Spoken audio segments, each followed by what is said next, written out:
교재 5812페이지 한쪽 가로 4번 언약 성취의 간구 내용 애가입니다. 예레미야 애가 1장 1절 5814페이지 나옵니다. 본문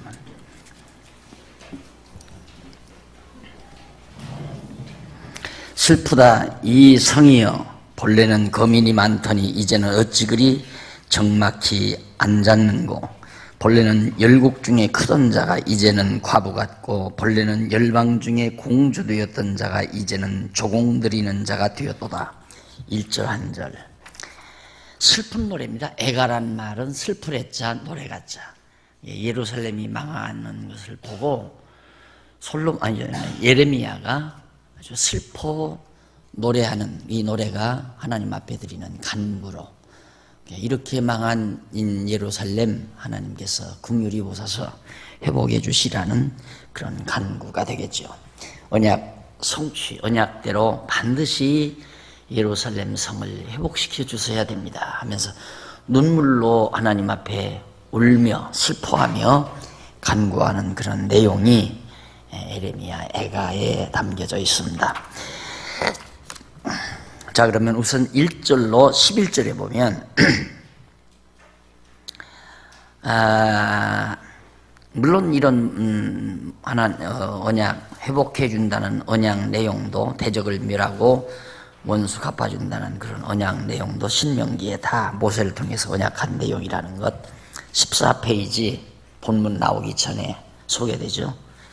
신명기 32장 35절 로부터 40절로 43절 등등에 나와 있습니다.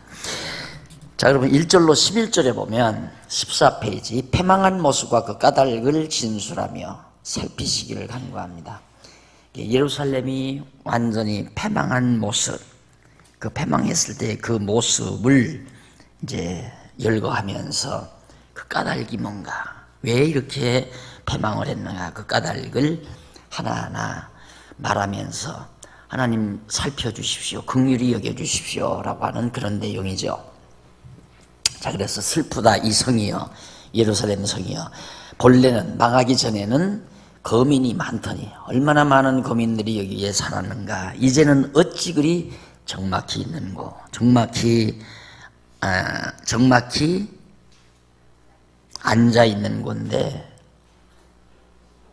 그냥 적막히 앉았는고 본래는 열국 중에 크던 자가 이제는 과부 같고 본래는 열방 중에 공주 되었던 자가 이제는 조공 드리는 자가 됐다. 정반대. 그렇게 영화롭고 아름답고 참 호화로웠던 그런 예루살렘이 어떻게 이렇게 비참하게 됐는가. 밤새도록 애곡하니 눈물이 뺨에 흐름이여 사랑하던 자 중에 위로하는 자가 없고 친구도 다 배반하여 원수가 되었도다. 유다는 환난과 많은 수고로 인하여 사로잡혀 가도다. 저가 열방에 거하여 평강을 얻지 못하며 그 모든 핍박하는 자가 저를 쫓아 협착한 곳에 미쳤도다. 그러니까 예루살렘의 이 순환, 이 고난, 그리고 선지자 예레미야의 이 고독함, 이것이 마치 그리스도가 모든 제자들에게 버림을 받고 또 따르던 모든 사람들에게 버림을 받고 형제 유대인들에게 버림을 받고 고독하게 십자가 언덕 위에 죄수의 몸으로 죽어가는 그런 모습과 비슷하고 방불하게 선지자 예레미야의 모습이 그렇습니다. 아무도 위로하는 자가 없다.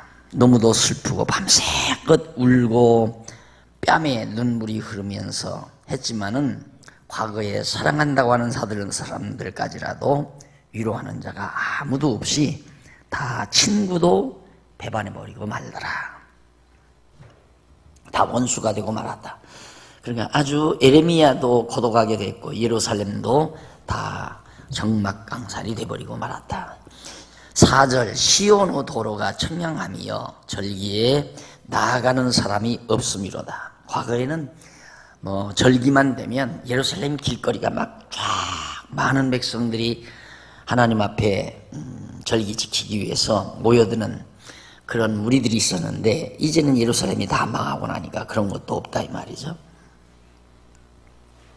저의 대적이 머리가 되고 저의 원수가 형통하면 저의 죄가 많음으로 여호와께서 곤곡히 하셨습니다. 어린 자녀들이 대적에게 사로잡혔다. 대적이 도리어 예루살렘의 유다 백성의 대적들이 머리가 되고 지배자가 되고 또 뿐만 아니라 저의 원수가 예루살렘 유다 백성의 원수가 다 형통하게 아주 잘 되죠. 전쟁에서 예루살렘 정복하고 승리하고 모든 노량물 다 뺏어가고 예루살렘에 있던 모든 금은보화 다 탈취해서 본국 바벨론으로 가져가고 얼마나 정말 자기들은 얼마나 흐뭇했겠습니까? 악인들은 이렇게 다 잘 되는데 하나님의 백성이 너무너무도 적막하고 외롭게 됐습니다. 그런 얘기죠. 그런 모두가 이런 우리들이 죄가 많아서 하나님 앞에 범죄한 일이 많아서 하나님께서 이렇게 우리를 곤고하게 해 주셨습니다. 어린 자녀들이 대적에게 사로잡혀 갔습니다. 6절 처녀 시온의 모든 영광이 떠나가며 너의 목백은 꼴을 찾지 못한 사슴이 쫓는 자 앞에서 힘없이 달려갔도다. 달림 같도다. 그러니까 떠들 풀 먹거리가 없는 황야와 같은 데서 사슴들이 먹거리를 찾지 못하고 그냥 유유히 떠나가는 그런 모습처럼 예루살렘의 지도자들이 형편없이 되어버렸다. 그런 식의 슬픔을 진술하는 내용이 11절까지 계속되죠. 그래서 우리가 17페이지 위에서 세 번째 보면 9절 하반절에서부터 11절까지 아직 안 읽었는데요. 그 부분은 에레미야 선지자가 대적에게 보물을 빼앗긴 사실을 아뢰며 권고해 주시기를 하나님 아버지 여호와 하나님이여 예루살렘의 그 아름다운 정말 많은 금은 보화들을 다 대적에게 빼앗겨버리고 말았습니다. 하나님이여 우리를 좀 긍휼히 보시고 우리 편을 좀 들어주십시오 라고 간구하는 내용이 11절까지 나옵니다. 여기서 권고라는 말, 그 내용 중에서 권고라는 말은 밑에 히브리어 하나 나오죠. 나바트라는 말이 나오죠. 그 히브리어 나바트라는 말은 바라보다, 하나님만 바라봅니다. 우리가 이렇게 정말 억울하게 다 빼앗기고 형편없이 되기 때문에 우리 아무런 힘이 없어 오직 하나님만 바라봅니다. 하나님이 우리를 긍휼히 여기십시오 하는 얘기죠. 그 다음 12절로 22절 1장 예루살렘의 처참함을 탄식하며 대적의 멸망을 간구하죠. 예루살렘이 얼마나 처참해졌는가 그 12절만 봐도 그 12절로 16절 이쪽 19페이지에 보면 위에서 세 번째 나오죠. 12절로 16절 보면 열방 대적들에게 경고하며 자기가 당하는 고통에 대해서 열방 대적들 와서 열방 대적들이 전부 예루살렘을 파괴시켰으니까 그들을 향해서 경고를 합니다. 너 그렇게 좋아하지 말아라. 언젠가는 너희들 망한다. 하나님께서 너희들을 가만 놔두지 않는다. 그러면서 자기가 당하는 고통에 대해서 하나님 앞에 일일이 지순술하며 보고하는 그런 내용으로 엮어져 있습니다. 그리고 이제 이쪽 넘어가서 17절로 19절 20페이지 위에서 다섯째 줄 대적에게 패망한 예루살렘의 처참한 모습을 보고 반성합니다. 우리가 하나님 앞에 너무너무 어리석게 살았다. 어떻게 우리가 여호와 하나님을 경외하고 살았어야 되는데 여호와 하나님을 반역하고 우상을 섬기고 살았을까 하면서 반성하며 탄식하는 그런 내용이 19절까지 나타납니다. 자, 그 다음 이제 제일 밑에 20페이지 제일 아래 보면 20절로 22절 거기는 여호와께 고통을 아뢰면서 하나님 여호와 하나님이여 우리가 너무너무 고통스럽습니다. 정말 괴롭습니다. 아픕니다. 하는 거죠. 그걸 다 아뢰면서 대적을 파멸하시기를 간구합니다. 왜? 하나님이 대적 갚아준다, 원수 갚아준다고 약속했기 때문에 하나님 언약대로 꼭 저 대적들을 가만 놔두지 마시고 반드시 원수를 갚아주십시오, 보수해 주십시오 하고 간구하는 내용입니다. 자, 그리고 넘어가서 양쪽 가로 2번 22페이지 5822페이지 양쪽 가로 2번 순환에 대한 탄식입니다. 온갖 순환, 정말 살던 예루살렘이다 잿더미가 되고 형편없이 되는데 그 어떻게 정말 그 고통이 이루 말할 수 없지 않겠어요? 1절로 10절에 보면 이쪽에 시온에 대한 진노의 방법과 그 결과를 진술하며 탄식을 합니다. 하나님께서 예루살렘, 시온은 예루살렘이니까요, 예루살렘에 대해서 어떤 방법으로 진노를 하셨는가, 그 방법을 말하면서 그렇게 진노의 결과가 어떻게 나타나는가를 말해주는데, 우선 1절로 5절에 보면 24페이지 중간쯤 나와요. 1절로 5절 거기 보면 여호와께서 시온에게 내리신 진노하신 방법, 하나님께서 어떤 방법으로 진노하셨는가, 1절로 5절까지 나와요. 조금 한번 읽어보실까요? 1절로 5절. 슬프다 주께서 어찌 그리 진노하사 처녀 시온을 구름으로 덮으셨는고, 캄캄하게 했단 말이죠. 이스라엘의 아름다운 것을 하늘에서 땅에 던지셨습니다. 예루살렘, 이스라엘, 그 아름다운 것들을 하늘에서 땅에다 하나님이 확 던져버렸다. 진노하신 날에 발등상은 기억지 아니하셨도다. 그러니까 하나님께서 진노하시는 날 하나님의 발등상, 그 땅이 예루살렘, 이스라엘 땅이 발등상인데 그거 막 기억지도 않고 그냥 하나님께서 사정없이 다 망가뜨리셨다. 주께서 야곱의 모든 거처를 상기시키시고 긍휼히 여기지 아니하셨으며 노아사 처녀 유다의 견고한 성을 헐어 땅에 엎으시고 나라와 백성으로 욕되게 하셨도다. 치욕을 당하도록 하나님이 해주셨다. 이게 다 하나님이 하신, 하나님의 백성들을 그렇게 하잖아요. 하나님의 백성들을 정말 온갖 수치와 치욕을 당하도록 하나님이 그렇게 하시고 그걸로 끝낸다면 우리에게 소망이 없죠. 네. 에레미야는 소망을 잃지 않습니다. 왜? 하나님의 언약 때문에 알리는 거죠. 회복해 주신다는 언약, 그리고 그렇게 못되게 군 대적들을 멸해 주신다는 하나님의 언약, 그걸 붙들고 에레미야가 지금 울면서 하나님 앞에 간구하는 내용이죠. 그 다음에 이제 이쪽 25페이지 중간에 보면 6절로 10절 나와요. 에레미야 선지자가 여호와께서 시온에 내리신 진노하심의 결과, 하나님이 진노하시니까 어떻게 됐는가, 그 진노하심의 결과가 첫째로 그 바로 6절로 10절 세 번, 그 밑으로 두 번째 앞부분에 보면 첫째로 성막을 동산의 초막같이 헐어버리시며 공효의 처소를 회파했다. 이게 첫째고, 둘째는 그 밑으로 한 너덟 번째 밑으로 왼쪽에 보면 끝부분에 보면 둘째로가 나와요. 여호와께서 또 자기 제단을 버리시며 자기 성소를 미워하며 궁창으로 원수 손에 붙이셨다. 궁장으로 여호와의 손에 붙이셨다. 예루살렘 성전, 그것도 다 하나님이 망가뜨렸다. 밑에서 다섯째 줄 조금 앞부분에 셋째로 여호와께서 처녀 시온의 성을, 성전도 헐고, 그다음에 성막도 헐어버리고, 성전도 헐어버리고, 성내도 다 헐어버리고, 성곽도 헐어버리고, 그다음 제일 밑에 넷째로 밑에 앞부분에 성문이 땅에 묻히며 성문도 다 회파되고 말하다. 하나님께서 하나도 남기지 않고, 이게 바로 예루살렘의 패망, 파멸, 이게 바로 그리스도의 죽음에 대한 한 모습이죠.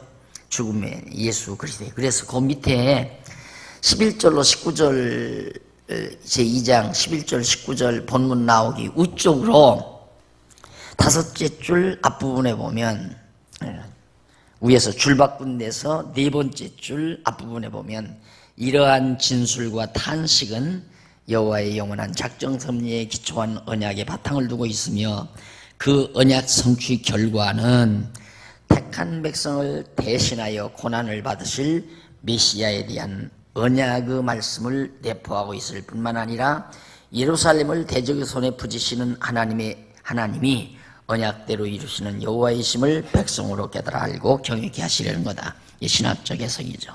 결국 예루살렘이 다 패망하는 것도 그리스도가 오셔서 완전히 십자가에 못 박혀 죽으실 것에 대한 하나의 모형적 사건으로 메시아 보내실 하나의 언약으로 받아들여지는 겁니다. 그 다음에 이제 11절로 13절 넘어와서 11절로 19절까지는 처참하게 패망한 시온을 향해서 회개를 촉구하는 내용이에요.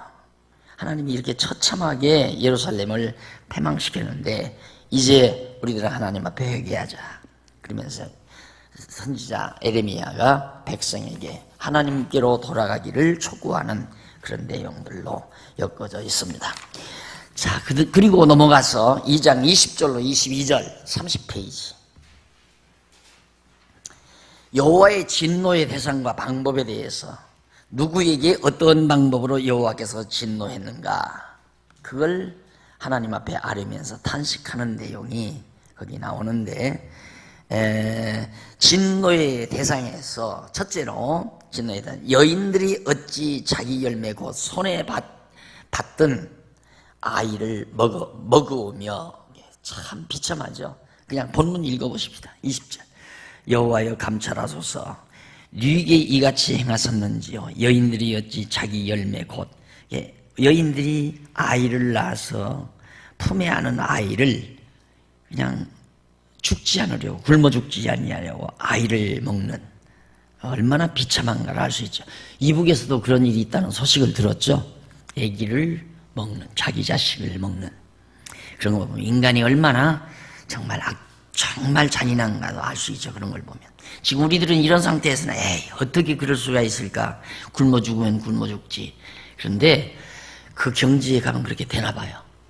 성경이 많이 나와요. 아기, 오늘은 너 아이 잡아먹고 내일은 내 아이 잡아먹자, 이런 식으로 이사야서에도 그게 나오잖아요.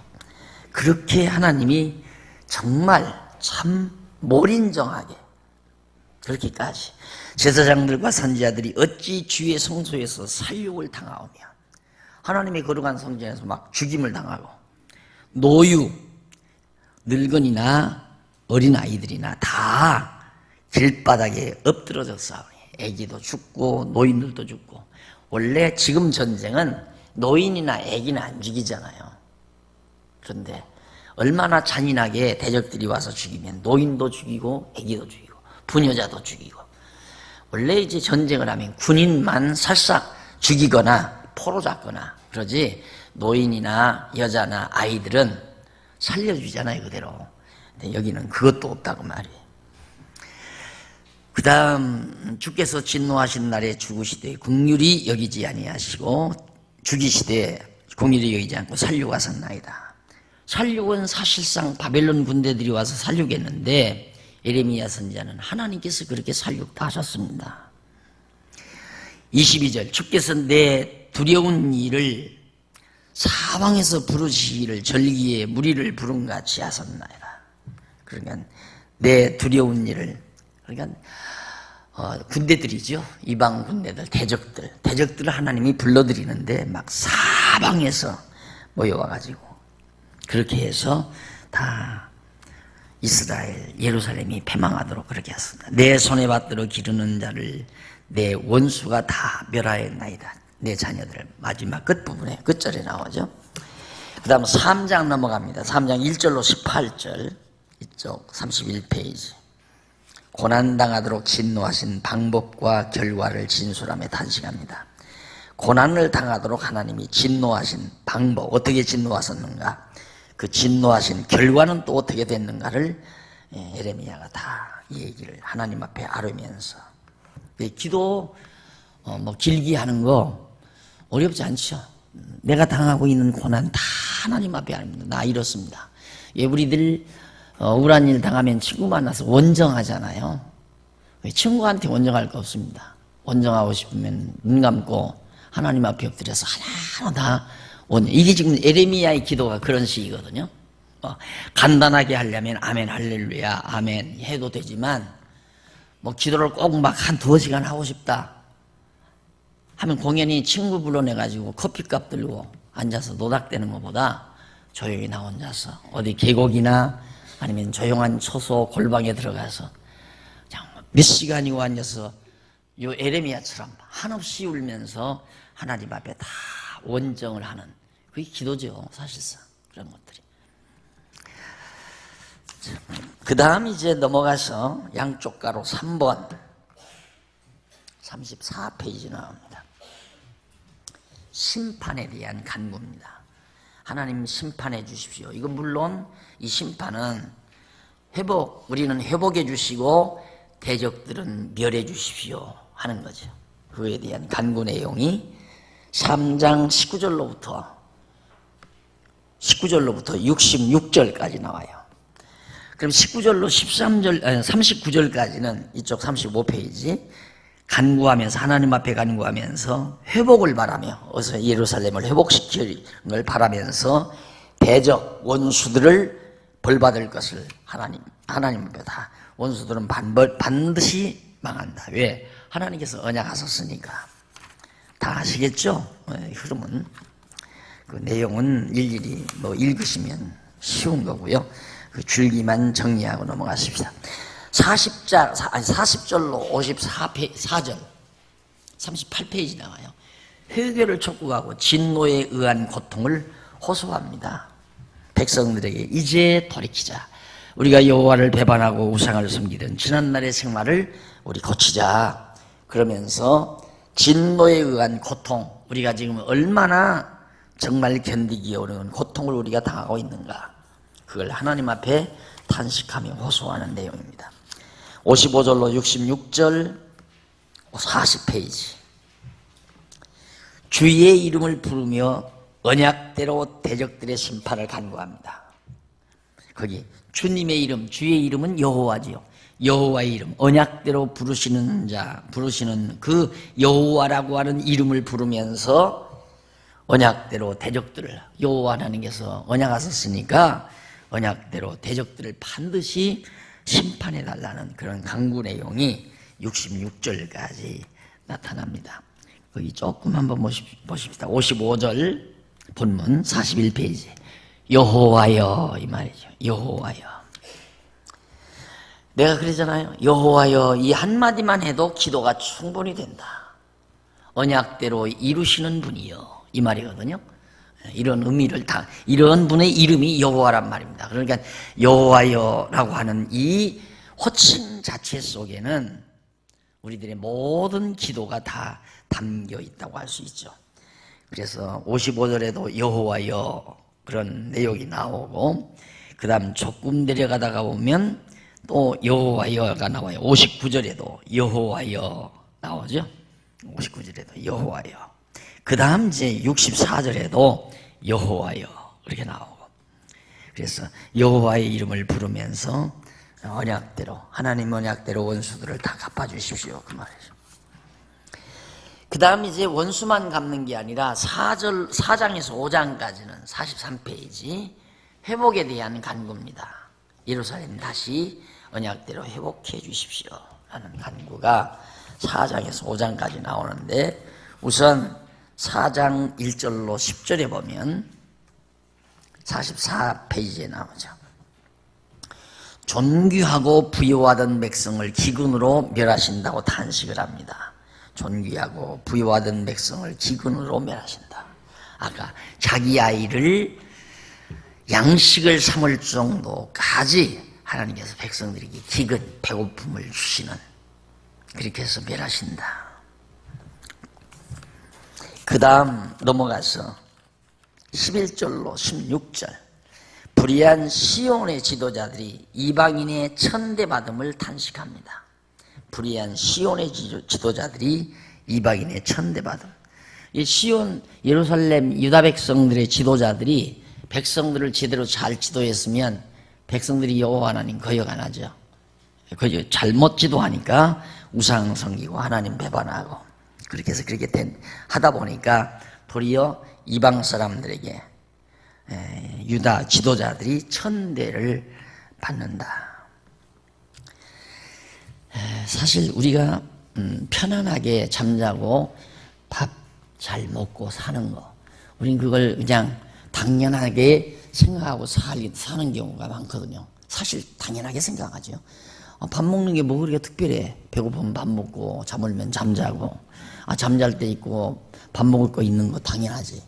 그러나 안 그러잖아요. 그런 데서 그걸 당연하게 생각하는 데서 이제 하나님을 멀리하게 되죠. 그런 것들이 다 당연하니까. 그런데 그게 당연한 일이 아니다. 하나님이 이 은총을 베풀어 주셨다. 그래서 보통 이제 쉬운 문화지만, 우리 기독교 문화지만, 예수님도 식사 시킬 때 축사했다고 하잖아요. 밥 먹을 때 기도를 합니다. 기도할 때 정말 감사가 넘쳐거든요. 이 아침에도 좋은 음식 하나님이 주셨구나. 이 감사한 마음을 가지고 밥을 먹는 거하고 당연한 생각 가지고 먹는 거하고는 전혀 달라요. 그냥 감사하고 감사한 마음을 가지고 기도를 먹으면 김치가 좀 짜겁고 좀 이미 김이 좀 나간 반찬이고 뚜껑 덮었다 이러는 반찬이고 서령 밥도 엊그제 지어놓은 밥이라 할지라도 불만이 안 나오죠. 그냥 감사한 마음으로. 감사한 마음이 시작됐으니까. 그래서 먹는다는 것 자체가 한없이 기쁘고. 그런데 감사한 마음이 없으면 그것이 하나하나의 트집으로 나타나죠. 뭐 이런 김치가 이거밖에는 없어? 아니면 밥을 언제 해놓는가? 한다든가. 이런 생각을 가지고 밥을 먹는 거하고는 또 건강 얘기를 하게. 건강상의 차이가 엄청 있습니다. 엄청.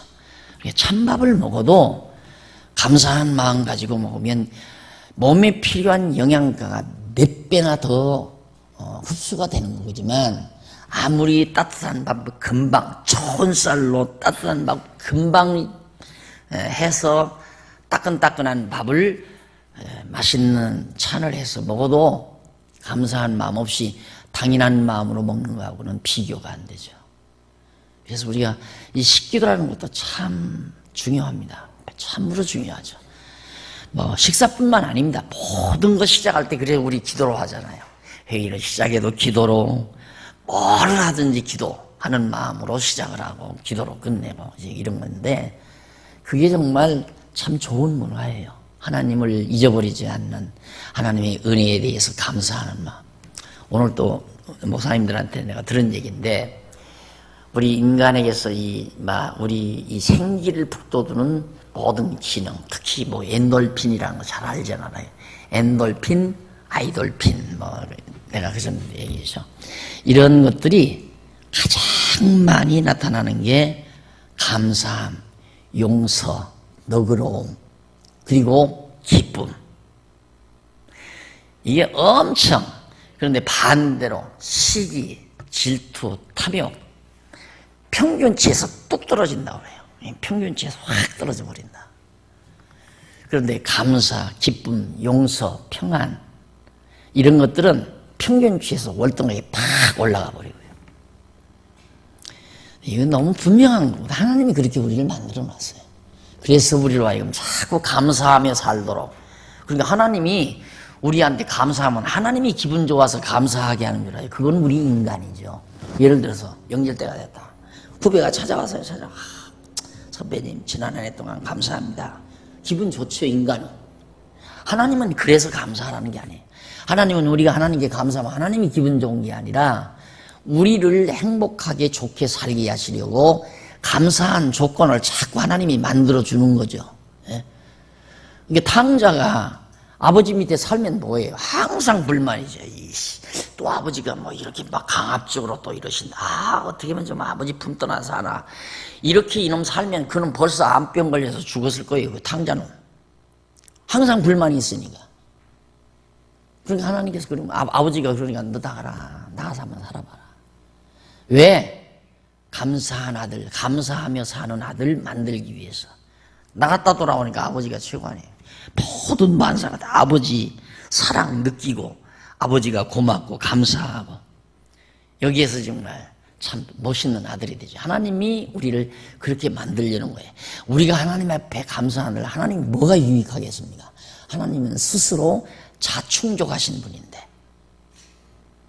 그래서 정말 우리가 하나님을 오해하면 안 돼요. 하나님께 뭐 잘해드리면 하나님이 기분 좋아하고 그게 아니라니까요. 우리가 선한 일을 하면 하나님이 참 기분 좋을 거다. 우리 아직도 그런 생각하잖아요. 아니에요. 선한 일을 하면 선한 일을 하고 좋아하는 우리가 좋은 거지. 우리가 행복하고. 여러분 선한 일이 없어 보세요. 무슨 재미가 있는가. 아무 재미가 없어요. 선한 일이 없이 아무리 잘 먹고 잘 살아도 잘 먹는 것도 어디 뭐 좀 새로운 거 없나. 아이고 이렇게 좀 뭐 맛있는 게 어디 없을까. 그래서 어디 가니까 뭐가 맛있다면 솔깃해가지고 또 가서 두서너 번 먹고 나면 또 실증나잖아요. 그래서 그냥 요즘 뭐 손 좀 놓고 돈품이나 있으면 그냥 친구들끼리 모여서 나도 가끔 우리 권사님들 따라서 저쪽에 가서 멀리 좀 떨어져서 밥 먹을 때가 들어있는데 가보면 참 우리 남자들 불쌍해. 남자가 없어요. 어떤 데 가면 나 혼자뿐이야. 남자는 꼭. 그래서 목사가 되기는 잘 됐다. 이거 목사 아니었으면 여기 왔겠나. 전부 여자라. 그거 먹고 와서 살면 뭔 의미가 있어요, 그게. 그래서 선한 일, 이건 우리 즐겁고 보람을 느끼며 살라고 하나님께서 선한 일을 하라는 거지. 하나님이 순간 말씀 한마디면 지구 홀딱 그냥 이 지구를 거꾸로 뒤집어 놓을 수 있어요. 하나님 말씀 한마디로 못 하시는 일이 없단 말입니다. 이 세계 인구 말씀 한마디로 몽땅 다 예수 믿고 천국 가게 할 수도 있고. 그런데 왜 무엇 때문에 우리로 하여금 전도를 해서 예수 믿게 만들고 이렇게 우리로 하여금 일하게 만드는가? 삶의 보람과 기쁨과 즐거움을 느끼라고. 일 없으면 아무 즐거움이 없어요. 그러니까 직장 다니시다가 직장 딱 놓으면 잘못하면 건강 다 망가져버리고 그때부터 수명이 막 짧아 들어가잖아요. 일이 없으면. 항상 일이 있으면 그런 게 없잖아요. 스트레스 안 받고. 그리고 오늘 또 이제 우리 후배 목사님한테 들은 얘기지만 가장 저하되는 거, 인간에게 필요한 엔돌핀이 가장 적게 나오는 때가 언제냐? 우울증. 그 스트레스 아니에요? 우울증 때는 완전히. 그래서 우울증을 앓게 되면 끝나는 거예요. 외롭고 쓸쓸하고 의미 없고. 이게 이제 우울증 증상이거든요. 왜 사나? 심심하다, 외롭다, 쓸쓸하다. 여러분, 외롭다, 이거 큰 병입니다. 그게 우울증 초기예요. 외롭다고 느껴지는 때가. 근데 우리는 외로움이라는 게 없잖아요. 외로움이라는 게. 외로움이라는 게 있으면 안 되죠. 근본적으로 하나님과 함께 하는 거고, 조용한 시간 누웠을 때는 하나님과 늘 기도하는 마음으로, 또 말씀 상고하는 마음으로 이미 주신 말씀으로 명상을 하고 딱 양분을 충분히 취할 수 있는 기회죠. 조용하게 혼자 있을 때는. 여럿이 있을 때는 기쁨을 함께하는 순간이고, 여럿이 있을 때는 함께해서 좋고, 혼자 있을 때는 조용히 명상해서 신령한 양식을 만들어 먹을 수 있어서 좋고. 그래서 정말 우리가 이 세상 사는 동안 확고한 진리 체계를 가지고 하나님 앞에서 선한 일을 도모하며 사는 것은 가장 지혜롭게 사는 일입니다. 일이 있어야 돼요. 일 없으면 안 돼요. 일을 무조건 아무 일이나가 아니라 하면 할수록 즐거운 일. 근데 우리는 일은 괴롭다. 왜? 과거 문화가 우리에게 그런 잘못된 생각을 가져다 줬어요. 지겨워. 야, 벼베기도 즐겁고, 막 지겹고, 야, 땅 파기도 지겹고, 어떻게 하면 이거 안 하고 사나. 우리 과거 다 가난했을 때 그렇게 살았잖아요. 그래서 일하면 우선 머리가 흔들흔들. 그럼 뭐냐? 일 안 하는 사람이 참 행복하고, 일 없는 사람이 참 즐겁고, 근데 실제로 일 없으면 우울증 환자 되거든요. 그거 아니에요. 즐거운 일. 해도 즐거운 일. 무슨 일이든 즐겁게 해야 되죠. 그래서 여러분, 아침 먹으면서도 그 얘기했지만, 우리나라가 4강 축구, 월드컵에서 4강 간 근원이 어디 있네. 네, 그전에 말씀드렸지만, 그 히딩크가 화란 사람이에요. 네덜란드 사람. 그러니까 완전히 기독교 문화, 장로교 문화죠. 영국도 장로교 본산지라 하지만 화란이 장로교가 아주 장로교 그 기본 문화가 잘 발달한 나라예요. 그래서 억지라는 것이 없고 자유롭고 다 인격적이고 그렇게 해서 이제 그 문화가 엮어졌기 때문에 거기가 이제 이미 타락이 돼가지고 완전히 그 나라가 마약 문화랍니다. 마약 문화.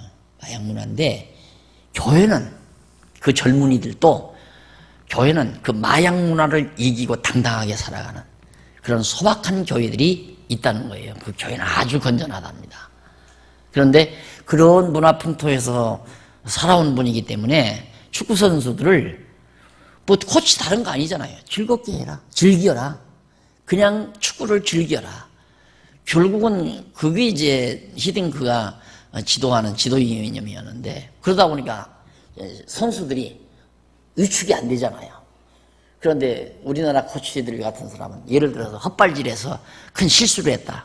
그날 들어가면 그날 저녁에 주먹으로 한 대 얻어 터지거나 완전히 그 다음 출전을 안 시키거나 벌을 주거나 그러니 겁나가지고 이게 움츠러 들어가가지고 아무것도 못하는 거죠.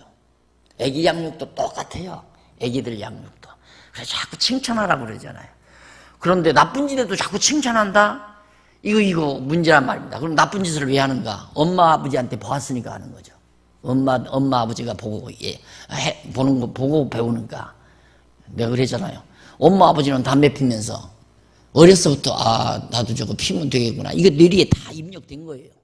학교 가가지고 초등학교 4학년 때 담배 피니까 두들겨 팬다? 그럼 끝나는 거예요, 자식이 이제. 그러니까 나쁜 걸 안 보면 나쁜 일 안 해요. 모르니까 어떤 것이 나쁜 일인지를 모르니까. 그러니까 그 문화라는 게 그만큼 중요한 거란 말입니다. 애기들 낳아서 기르면서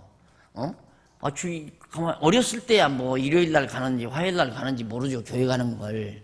그러나 조금 크면 오늘 일요일, 오늘은 교회 가는 날이다. 그런데 엄마 아버지가 야 오늘 교회 가지 말고 야 우리 동해안 가자 하고 데리고 갔다 이거야. 교회는 가끔 빠져도 되는 거구나. 스스로 가르치는 거예요 그게.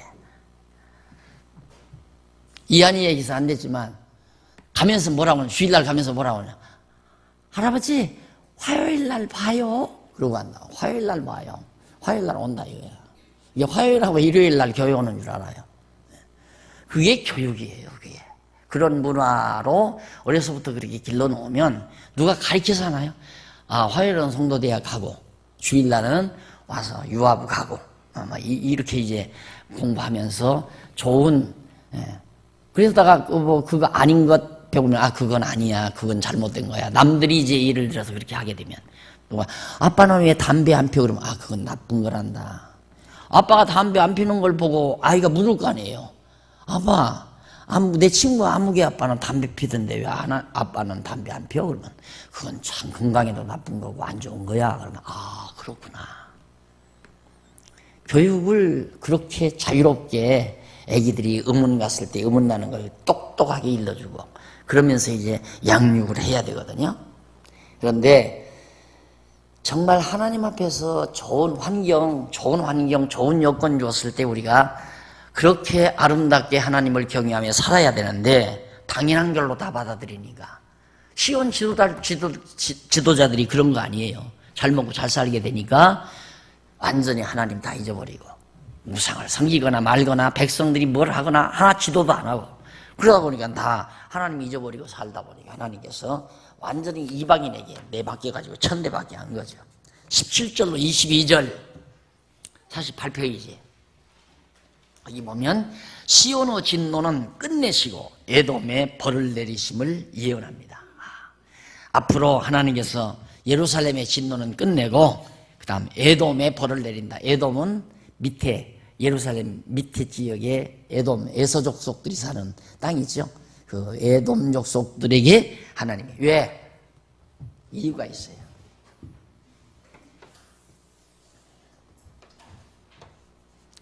에돔이 여기인데 에돔은 여기고 유다는 여기고. 네.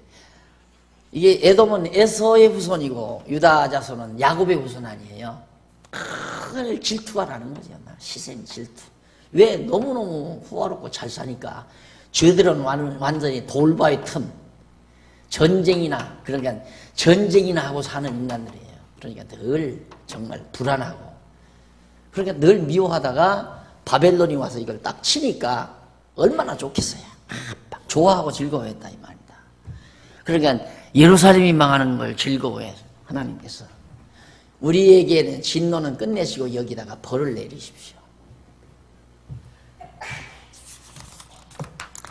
5장 1절로 18절 50페이지 죄를 뉘우치고 대적을 고발하며 회복해 주시기를 간구하는 내용입니다.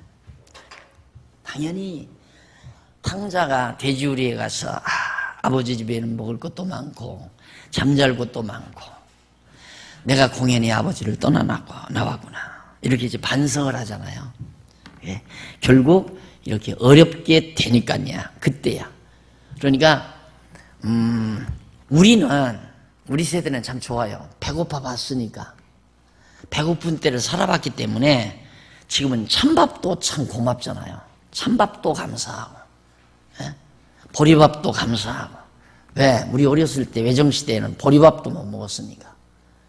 그냥 정말 그 밀기울 있잖아요. 밀기울. 그거 고급이지요. 밀을 이렇게 가루를 내면 껍질 기울이 있어요. 그거 이제 누룩이나 담아서 술 담글 때 쓰는 거거든요. 밀기울로 죽을 쓰는 건 고급이에요. 그때 당시. 그냥 풀만 끓여 먹기도 하고 그러잖아요. 소나무 잘라. 내가 그게 눈에 선해요. 아버지가 산에 가서 막 소나무 가지를 많이 쳐다가 마당에다 들어놓고 벗겨 먹거라. 아들들한테.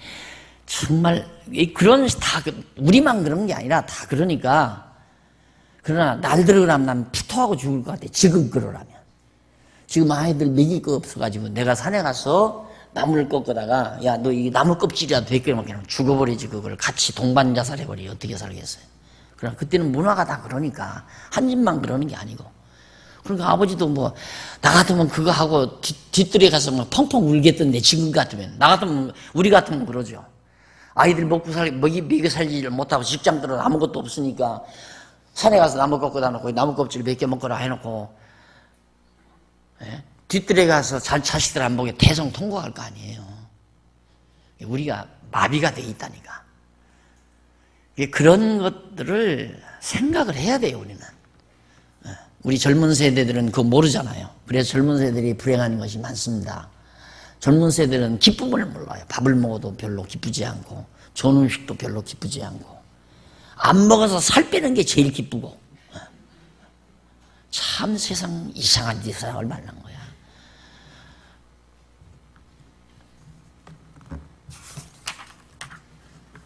넘어갑시다.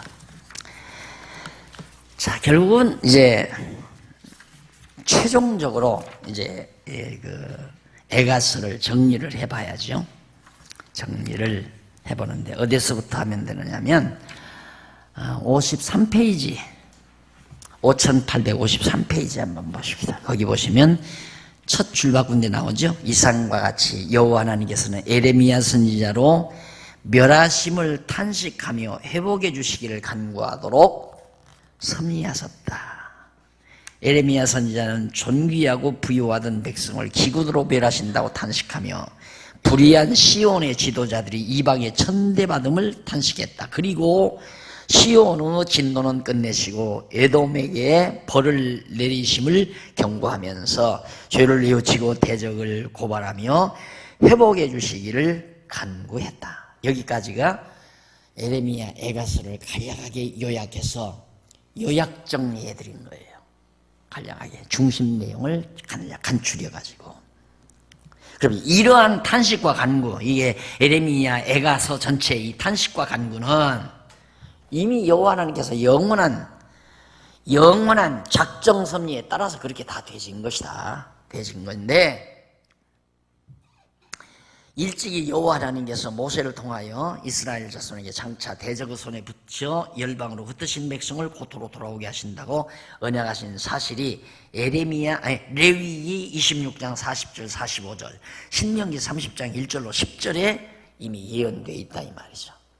언약되어 있다. 이와 같은 언약의 말씀은 창세전에 작정하신 뜻에 따른 것이며 하나님의 영원한 작정의 뜻에 따랐고 이를 근거로 멸하심을 탄식하며 회복해 주실 것을 간구하도록 섭리하신 것이다. 그럼 이는 이러한 사실은 만왕의 왕으로 오실 메시아가 무덤에서 부활하실 것에 대한 예표로서의 모형과 그림자로, 그러니까 예루살렘이 회복된다고 하는 것은 죽었다가 부활하실 그리스도의 부활을 모형적으로 우리에게 예표로 보여주는 것이다. 그러니까 예수님이 그러잖아요. 이 성전 다 헐어라. 내가 3일 만에 다시 짓겠다. 똑같은 거죠. 예루살렘 다 헐어버리라. 내가 3일 만에 짓겠다. 그러니까 바벨론이 와서 예루살렘 다 헐어버렸지만 70년 만에 다시 회복하잖아요. 이 말은 예수님이 죽으셨다가 다시 부활하실 메시아가 온다는 사실을, 이런 역사적 사실을 통해서 언약하시는 말씀이다, 그 말이에요. 그럼 그렇게 왜 언약에서 언약대로 이루시는가? 하나님이 여호와이심을 깨닫고 여호와를 경외하며 섬기게 하시려고. 바로 그것이 신학적 해석이죠. 그 마지막 줄 바꾸기 전에 나오죠. 여호와심을 계시하소서 이스라엘 백성으로 여호와를 깨달아 알고 경외하며 섬기게 하시려고. 자, 이것이 이제 에레미야 애가예요. 그리고 그 다음 줄 바꾼데 밑에 두 번째 줄, 여기서는 지금까지 앞에서 살펴본 내용을 종합적으로 간략하게 총정리하여 다음에 계속될 내용과 논리적인 연결, 고리를 꾀하려고 한다. 그래서 우선 에레미야 애가에 대해서 지금 정리를 하죠. 에레미야 애가는 여호와 하나님께서 에레미야 선지자로 언약하신 말씀대로 성취해 주시기를 간구하도록 섭리하신 내용이다. 에레미야 애가는 아까 이제 조금 전에 얘기한 것은 에레미야 애가 전체가 아니라 에레미야 애가 후반부를 말하는 겁니다. 애가의 후반부, 양쪽 한쪽 가루입니까? 한쪽 가루인가 그 뒤에 나오는 그거고, 그 다음 이제 여기 바로 54페이지 첫 문단은 애가 전체 내용을 요약한 거고요. 그 다음 밑에 줄 바꾼 데 나오죠. 첫 번째 줄 바꾼 데 에레미야 30장에서 애가까지, 에레미야 30장에서 애가까지는 여호와 하나님께서 에레미야 선지자로 백성을 옮겨다 심으실 것에 대해 예언하도록 저 이방 땅에 옮겨다 심으실 것을 예언한 내용. 예. 뽑으시고 심으심을 예언하는 것이 에레미야인데, 후반부 30장에서부터 애가까지는 옮겨다 심으실 것을 예언하는 것. 1장에서 29장까지는 뽑으실 것을 예언한 거라면 30장에서 애가까지는 심으실 걸 예언한 거다. 그 다음 제일 밑에 문단 밑에서부터 6째 줄 에레미야 1장부터 애가까지, 에레미야 1장에서 애가까지 다, 이거 범주가 더 많잖아요. 이걸 요약하면 에레미야 선지자로 유다 백성을 뽑으시고 심어주실 것을 예언하도록 섭리하신 내용이다. 그러니까 에레미야 1장부터 에레미야 애가까지는 뽑으시고 심으시는 여호와의 섭리를 예언한 것이다. 그래서 그렇게 뽑으시고 심으시는 이유는 밑에서 세 번째 줄 54페이지 세 번째 줄 뒷부분에 보면 일찍이 여호와 하나님께서 야곱을 통하여 이 또 나오는 거예요. 야곱을 통하여 유다에게, 야곱의 아들 유다에게 왕의 골이 내게서 떠나지 않는다 말씀했잖아요. 저희 야곱 때 그 창세기, 벌써 창세기 저 때가 창세기 아마 10몇 장인가 나올 거예요, 저 사건이. 그런데 여기 나오네요. 여기 나오는데 홀이 떠나지 아니하고 치리자의 지파이가 그 발 사이에서 떠나지 아니하시기를 실로가 오시기까지 미친다고 언약하신 사실, 창세기 49장 10절에 나오는 내용입니다. 창세기에서 하나님께서 야곱을 통해 유다에게 언약하신 말씀이 있는데, 그리고 그렇게 왕의 홀이 안 떠난다고 언약하시고 출애굽 당시 광야와 모압 평지에서 모세를 통하여 이스라엘 자손에게 범죄한 유다 백성을 기업의 땅에서 뽑으셨다가 다시 돌이키게 하셔서 옮겨다 심으실 것을 언약하신 사실이 예레미야 26장 14절로 45절, 신명기 28장 20절로 30장 10절까지 기록된 내용이 있는데, 이와 같은 언약의 말씀을 이루시려고 백성을 옮겨다 심으실 것에 대해 예언하도록, 뽑았다가 심으실 것을 예언하도록 섭리하신 것입니다. 이는 장차 오실 메시아가 죽으셨다가 부활하실 것에 대한 하나의 모형과 그림자로서 언약대로 죽으시고 부활하실 메시아를 보내어 주신다는 예언적 성격을 지닌 언약계시다, 그 말이에요. 그러니까 유다에게 이렇게 하시고 모세를 통하여 이제 아마 이스라엘 백성들을 이제 뽑아냈다가 다시 심겠다, 모세를 통해서 언약하셨는데, 그 뒤에 와서 다윗 왕조 아래서 여기 이제 나라가 갈라지고, 그 다음 북왕조 망하고 남쪽 왕조 바벨론에게 망하는 옆에 70년 뽑았다가 다시 심는다. 그러니까 하나님께서 다 작정대로 그 다음 언약하시고, 언약대로 또 모세를 통해서 구체적으로 언약하시고, 다윗에게 또 언약하시고, 그 언약대로 선지자를 통해 예레미야가 예언케 하고, 예언된 대로 이루시고, 이게 하나님께서 역사를 섭리해 가시는 한 방법이다. 그렇게 해서 이제 최종적인 신학적 해석이 55장, 여기서 나오는 분단 바꾼데 55페이지 줄 바꾼데 보시면, 이상과 같은 언약 계시의 목적은 이제 신학적 해석이에요. 최종적인 예레미야와 예레미야 에가서까지 여호와 하나님께서 유다 백성을 뽑으시고 심어주시는 섭리를 통하여 장차 죽었다가 부활하실 메시아를 보내어 주신다는 사실을 확실하게 확증해 주심으로, 전능하신 하나님이 언약대로 이루시는 여호와의 심을 택한 백성으로 하여금 깨달아 알고 그를 경외하며 섬기도록 하시려는 데 있다. 이러한 목적에 따라 유다 백성을 뽑으시고 심어주실 것을 예언하도록 섭리하시고, 이어서 연결됐죠, 논리적으로. 이어서 유다 백성을 흩으시고 모으실 것을 예언하도록 섭리하신다. 이 앞의 내용 딱 정리해서 고리 만들고, 그 다음 뒤의 내용 고리 만들어서 딱 연결고리 만들어서 이어가잖아요. 그래서 제3절 흩으시고 모으심을 예언한다. 에스겔서입니다. 차 한잔 드시고 하십시오.